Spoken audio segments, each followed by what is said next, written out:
don't know if there's an underrated stat, but that is one of the stats that I think. Uh, I mean, I remember when Cal was getting there. That's one of my favorite non-Phillies memories of baseball is watching Cal Ripken do that streak. It was a special thing. We're never going to see anyone hit that. Steroid era's over. Wade Boggs used to call it. That's how these guys would continue to keep themselves available on the field and things of that nature. I kind of agree with him to an extent, but he likes to disclude players from that era because of that stuff. That they're not Hall of Famers anymore, etc.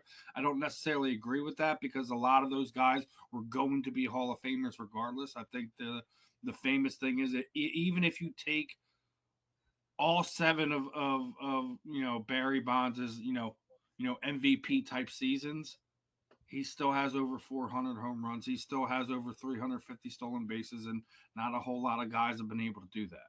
So I get where some of this is coming from, but Kane, I love that one. You sure it's Rodman that needs that record? I mean, I think you're missing a whole era before that. There was this team called the Detroit Pistons, and they were the Yeah, kings of the bad boys. the Bill bad boy. Laimbeer, Bill Laimbeer was a feared man.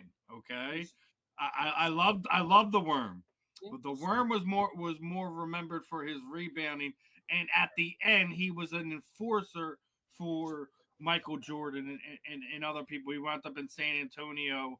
I think at the beginning of the Duncan era too.